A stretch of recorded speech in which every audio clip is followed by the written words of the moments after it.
After the death of their beloved friend Kobe, members of No Limit were reportedly lurking around Terrortown, looking to kill a rival in revenge. And sadly, someone would lose their life only 3 days later. On August 13th, 2013, 34-year-old Eric Chisholm was with another man in a parking lot outside of his home on the 7400 block of South Colfax Avenue. Around 9:40 AM, a light-coloured SUV passed by, and a gunman began shooting from the passenger seat. Eric was hit and sadly pronounced dead at a nearby hospital at 10:20 AM, with police describing the scene as littered with shell casings. Since this happened, many have suspected Mad Max from No Limit as having played a role in the shooting. And following the killing, Mad Max and other No Limit members would be lurking in the comments to remind their ops that they avenged Kobe with rapid speed. And as the year went on, other members from No Limit, like G Faro, would tweet shouting out someone on his team for dropping bodies like Mad Max, with this perhaps being early origins for the nickname that would eventually become infamous. Despite reports that Eric had not been affiliated with gangs, this incident had been seen as revenge against Black Mob by No Limit. However, they wouldn't stop there, because there were key members from rival gang Lakeside, which No Limit and their numerous members had a personal vendetta against. Other than KTS, Von and Dre themselves, the most wanted target for No Limit around this time would have been Posto. No Limit were desperate to get back at Posto for what some believed was the role that he had played in the killing of Kobe, as well as for his role in the No Lackin' 3 McDonald's incident. After all, Posto was known for regularly mocking his ops and G Herbo on social media.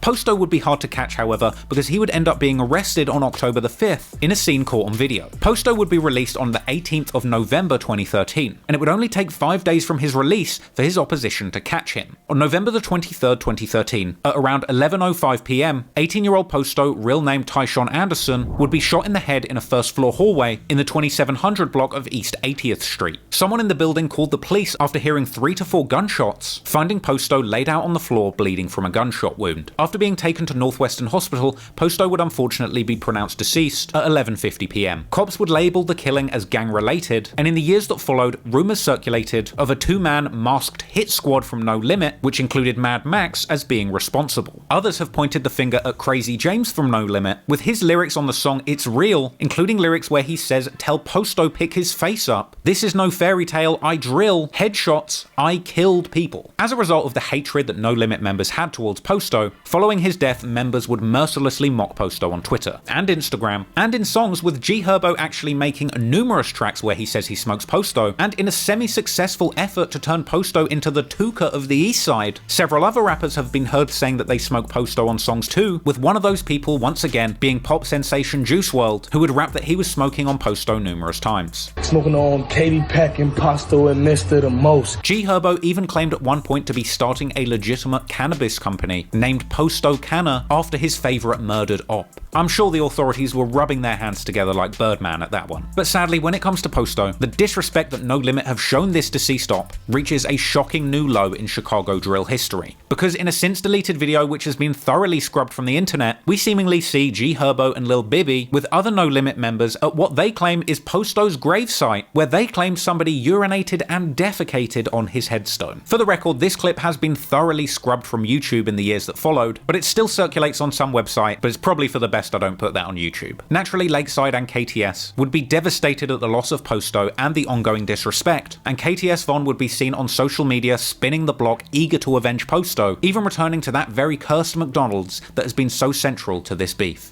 Out here, man. Posto game, man. We were about to say up. Fuck you talking about? You don't want no McDonald's, man. Fuck rock. Posto game.